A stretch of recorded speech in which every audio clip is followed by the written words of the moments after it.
லூக்கா 20. அந்நாட்களில் ஒன்றில் அவர் தேவாலயத்திலே ஜனங்களுக்கு உபதேசித்து சுவிசேஷத்தை பிரசங்கித்தபோது பிரதான ஆசாரியரும் வேதபாரகரும் மூப்பரும் அவரிடத்தில் கூடி வந்து, நீர் எந்த அதிகாரத்தினால் இவைகளை செய்கிறீர்? இந்த அதிகாரத்தை உமக்கு கொடுத்தவர் யார்? அதை எங்களுக்கு சொல்லும் என்றார்கள்.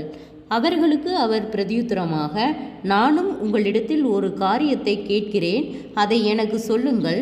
யோவான் கொடுத்த ஸ்நானம் தேவனால் உண்டாயிற்றோ மனுஷரால் உண்டாயிற்றோ என்று கேட்டார். அவர்கள் தங்களுக்குள்ளே யோசனை பண்ணி, தேவனால் உண்டாயிற்று என்று சொல்வோமேயானால் பின்ன ஏன் அவனை விசுவாசிக்கவில்லை என்று கேட்பார். மனுஷரால் உண்டாயிற்று என்று சொல்வோமேயானால் ஜனங்கள் எல்லாரும் யோவானை தீர்க்கதரிசி என்று எண்ணுகிறபடியினால் நம்மேல் கல்லெறிவார்கள் என்று சொல்லி, அது யாரால் உண்டாயிற்றோ எங்களுக்கு தெரியாது என்று பிரதியுத்தரம் சொன்னார்கள். அப்பொழுது இயேசு, நானும் இன்ன அதிகாரத்தினால் இவைகளை செய்கிறேன் என்று உங்களுக்கு சொல்லேன் என்றார். பின்பு அவர் ஜனங்களுக்கு சொல்ல தொடங்கின ஊமையாவது, ஒரு மனுஷன் ஒரு திராட்சை தோட்டத்தை உண்டாக்கி அதை தோட்டக்காரருக்கு குத்தகைக்கு விட்டு நெடுநாளாக புறதேசத்துக்கு போயிருந்தான். அந்த தோட்டக்காரர் திராட்சை தோட்டத்தின் கனிகளில் தன் பாகத்தை கொடுத்து அனுப்பும்படி பருவ காலத்திலே அவர்களிடத்தில் ஒரு ஊழியக்காரனை அனுப்பினான். அந்த தோட்டக்காரர் அவனை அடித்து வெறுமையாக அனுப்பிவிட்டார்கள். பின்பு அவர் வேறொரு ஊழியக்காரனை அனுப்பினான். அவனையும் அவர்கள் அடித்து அவமானப்படுத்தி வெறுமையாக அனுப்பிவிட்டார்கள். அவன் 3ஆம் தரம் ஒரு ஊழியக்காரனை அனுப்பினான். அவனையும் அவர்கள் காயப்படுத்தி துரத்தி விட்டார்கள். அப்பொழுது திராட்சை தோட்டத்தின் எஜமான், நான் என்ன செய்யலாம்? எனக்கு பிரியமான குமாரனை அனுப்பினால் அவனை ஆகிலும் கண்டு அஞ்சுவார்கள் என்று எண்ணி அவனை அனுப்பினான். தோட்டக்காரர் அவனை கண்டபோது, இவன் சுதந்திரவாளி, சுதந்திரம் நம்முடையதாகும்படிக்கு இவனை கொல்வோம் வாருங்கள் என்று ஒருவரோடு ஒருவர் சொல்லிக்கொண்டு அவனை திராட்சை தோட்டத்திற்கு புறம்பே தள்ளி கொன்று போட்டார்கள். இப்படி இருக்க திராட்சை தோட்டத்தின் எஜமான் அவர்களை என்ன செய்வான்?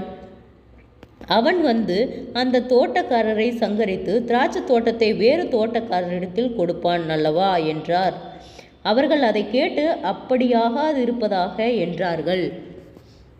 அப்பொழுது அவர் அவர்களை பார்த்து, வீடு கட்டுகிறவர்கள் ஆகாதென்று தள்ளின கல்லே மூளைக்கு தலைக்கல்லாயிற்று என்று எழுதியிருக்கிற வேத வாக்கியத்தின் கருத்தென்ன?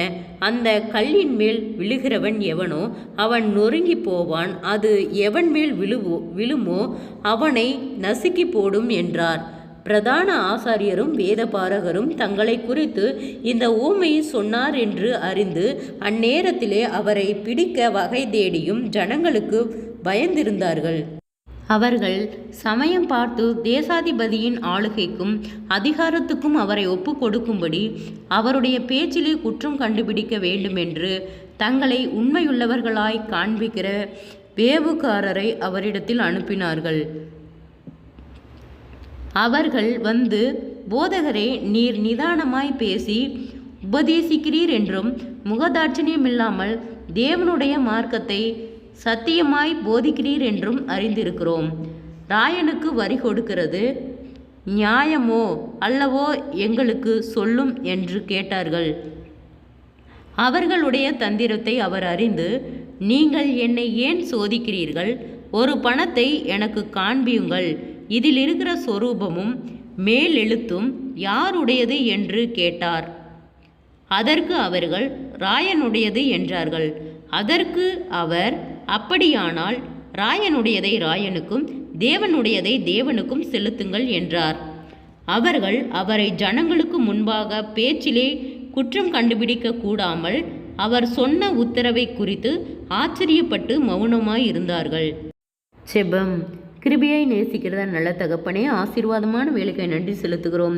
இயேசுவின் நாமத்தினாலே லூக்கா 20வது அதிகாரத்தை தியானிக்க கொடுத்த தயவுக்காய் நன்றி செலுத்துகிறோம். இந்த வார்த்தையின்படி எங்களுக்கு ஒரு உணர்வை கொடுக்கும்படியாய் நாங்கள் செபிக்கிறோம். ஆண்டவரே, நீர் நேற்றும் இன்றும் என்றும் மாறாதவர், ஒருவராய் பெரிய அதிசயங்களை செய்தவர், சேனைகளின் தேவனாகிய கர்த்தர், நீர் பரிசுத்தராய் இருக்கிறது போல எங்களையும் பரிசுத்தப்படுத்தி பாதுகாத்து வழிநடத்தும்படியாய் செபிக்கிறோம்.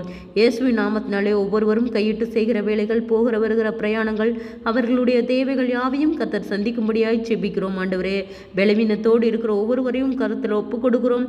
கர்த்தாவே, அற்புத சுக பலன் ஆரோக்கியத்தை கட்டளையிடும். ஆண்டவரே, தடுமாற்றங்கள் எல்லாம் விலகும்படியாய் செபிக்கிறோம். ஆண்டவரே, தடைகளை உடைப்பவர் எங்கள் முன்னே செல்லும்படியாய் நாங்கள் செபிக்கிறோம். ஆண்டவரே, அநேக தடுமாற்றங்கள், ஆண்டவரே, நிந்தைகள், அவமானங்கள், மன அழுத்தங்கள், பாரங்கள், கவலைகள் எல்லாவற்றையும் நீக்கி போடும். இயேசுவின் நாமத்தினாலே உற்சாகத்தின் ஆவியினாலே நிரப்பும். பலவீனத்திலே கர்த்தருடைய பலன் பூரணமாய் விளங்கும்படி செய்யும். ஆண்டவரே, அப்பா, தற்கொலை எண்ணங்களுக்கு நேராய் போகிற பிள்ளைகளை கர்த்தர் விடுதலையாக்கும். ஆண்டவரே, உம்முடைய வார்த்தை கொண்டு உயிர்ப்பிக்கும்படியாய் செபிக்கிறோம். ஆண்டவரே, ஒரு ஆத்துமாக்களும் வெறுமையாய் போவது உம்முடைய சித்தமல்ல கர்த்தாவே.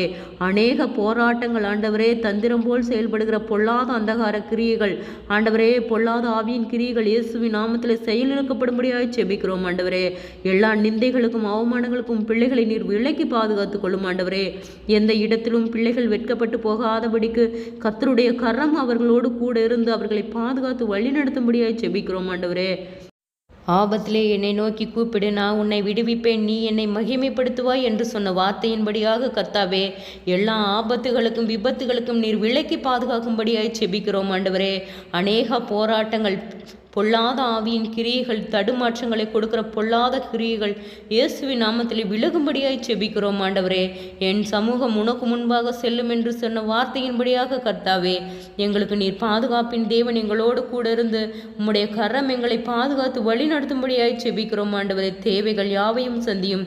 இம்மட்டும் உதவின எபினேசரை, இனிமேலும் நீர் எங்களுக்கு உதவ போதுமானவராய் இருக்கிறீர்.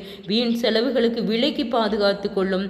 அன்றன்றைக்கு தேவையான, ஆண்டவரே, தேவைகள் யாவையும் கர்த்தர் சந்தித்து எங்களை வழிநடத்தும்படியாய் நாங்கள் செபிக்கிறோம். ஆண்டவரே, பொறுப்பெடுத்துக் கொள்ளும், பாதுகாத்து வழி நடத்தும். இயேசுவின் மூலம் செபங்களும் பிதாவே, ஆமேன்.